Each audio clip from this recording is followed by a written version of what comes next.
teams around the league are going to have to make some desperate, drastic moves to get underneath the salary cap in 2021 whenever they announce it. So we're talking about cuts, we're talking about trades, and you're starting to see the leaks. Oh, hey, this old player with a big contract is available for trade. Okay, we'll be all over that. But the Vikings are going to have to make some moves if they want to get in cap compliance, as well as potentially have some money to throw around in free agency. So here are 8 shocking trade candidates from the Minnesota Vikings. And I know what you're saying. It's like, well, this is just clickbait. Well, yeah. It's the name of the game, man. Number 1 through 8 will shock you. A couple of trade criteria. Number 1, they have to have value. Like a team actually has to want them. And number 2, they will either have to have a big contract where the Vikings can save on cap, or they will have a big contract where the Vikings down the road will have a big time expenditure. So let's get into this and let's get nuts. Number 1, so the grand poobah of getting traded. Kirk Cousins turns 33 before the start of the 2021 NFL season. The Vikings would free up $1 million cap space if they traded him. $11 million if they designate him as a post-June 1st trade. They would get his $21 million base salary off the books this year.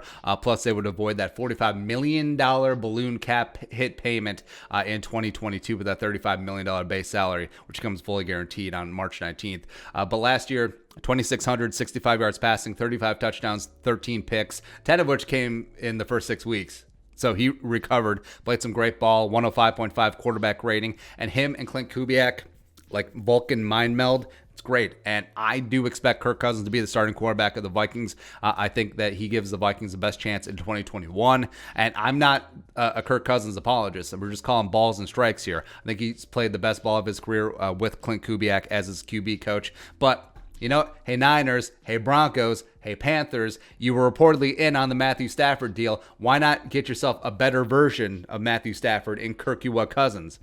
Don't believe the hype. I mean, look what Matthew Stafford accomplished with the first ballot Hall of Famer as his wide receiver 1 for a number of years. Woo! Truth hurts sometimes. But Cousins, I'm not moving Cousins unless you get Wilson, unless you get Watson, or you get enough draft capital to get up into the stratosphere and get a big 4 draft quarterback. That's it. So I think it's extremely unlikely. So I think 98% chance that Kirk Cousins is the Viking starting quarterback in 2021. Number 2, Danielle Hunter. Yeah, another name that's been banging about quite a bit. Now, I need multiple ones and change, even though, yes, there's a lot of questions. He is one of the best young edges in the NFL, coming off a herniated disc in his neck, youngest to 50 sacks, back-to-back 14.5 sack seasons. You just saw how trash the Vikings pass rush was last year without him, as well as their run defense game.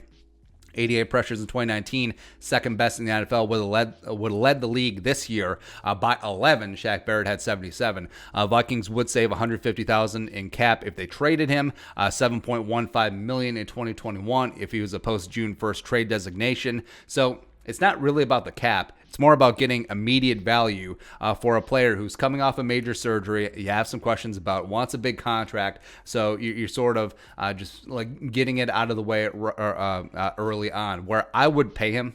I would pay him. Give him $20 million a year, let him heal up, and let him resume his first ballot Hall of Fame career. But if they do move him, again, I need multiple firsts and some change. Like, I want more than what the Raiders got for Khalil Mack, straight up. Next up, number 3, shocking trade candidate for the Minnesota Vikings. Yeah, pretty normal one. Anthony Barr, 28 years young, linebacker, 2014 number 9 overall selection. Now, this would be kind of a salary dump where the Vikings could just cut Barr today and save $7.263 million before 7.1 of his $12.3 million base salary becomes fully guaranteed on March 19th. But if they can get a mid-round pick out of the deal, why not?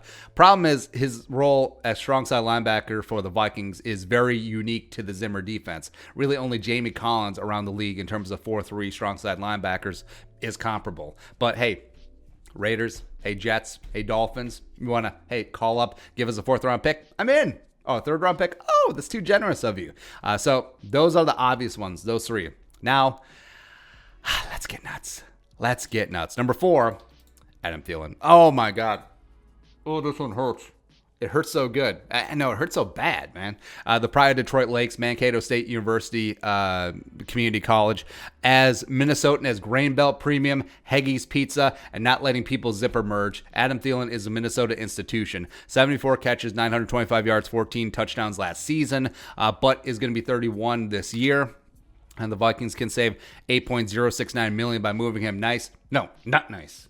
Not nice. Again, I'm not giving him away. I think that he is the perfect wide receiver, too, for Justin friggin' Jefferson as he ascends. Plus, without Kyle Rudolph, you need to use Thielen more and more in the red zone, as he demonstrated last year. So, again, I'm not giving him away. But if stupid Eric DeCosta and the Ravens come sliding on in and offer 27 and, say, a fourth-round pick, I might need a little bit more. But it's starting to get tempting. All right, why don't they just take Bateman at 27? But yeah. Next up, trade candidate number 5 that will shock you. Click big. I don't care. 5. So Anthony Harris. Now, I know what you're saying. Well, Anthony Harris is a free agent. We'll get into that. So this one is a little bit more complicated.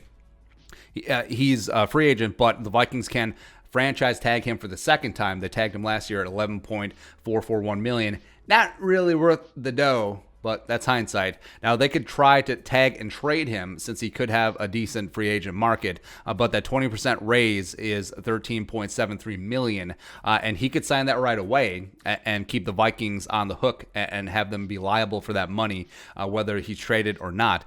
There could be a market, but would have to give up more than the projected 2022 third-round compensatory pick that the Vikings would get just by letting him walk in free agency and sign somewhere else. So it is a bit of a gamble, but you'd have to have basically an acknowledgement between Anthony Harris and the team coming in before it went down. And the tag deadline is coming up on Tuesday. They might push that back if they don't know what the salary cap is going to be, which makes sense. But, down season last year, played phenomenal ball 2018, 2019. Maybe he can get back to that level, but he does turn 30 in October. So we'll see. Next up, shocking trade candidate number 6 for the Minnesota Vikings. Yeah, staying in the safety room, Harrison friggin' Smith. Now, this one frankly hurts more than Thielen. I don't know why, but just Harry and the Hendersons, the Golden Domer, no. But Harrison is 32 years old. He turned 32 in February. Final year of his extension. He's due $9.85 million with none of it guaranteed. And now I say extend him, keep him with the Vikings for the rest of his career. But if a team offers like a first and some change, so how many years of his prime does Harrison have left? 3, maybe 4. Like, I would like to have him in purple. I mean, Zimmer would too, but he does have some decent trade value. Like, if Jamal Adams can get 2 1s and some change, Harrison Smith is at least worth a mid-1 and some change as well. But age, specter of a freshened up contract, even though they can make it work where his salary cap hit in 2021 is lowered. But yeah. Next up. Oh, you think we got nuts? Let's get really nuts. Number 7, Brian ONeill. Oh, no. Oh, my God. I know what you're saying. Hey, why would you trade the only good offensive lineman? That is a very good question and astute, but we're getting nuts here. ONeill last year, 77.5 PFF grade, 28 pressures, 3 sacks, dominant in the run game. Now, I would not do this.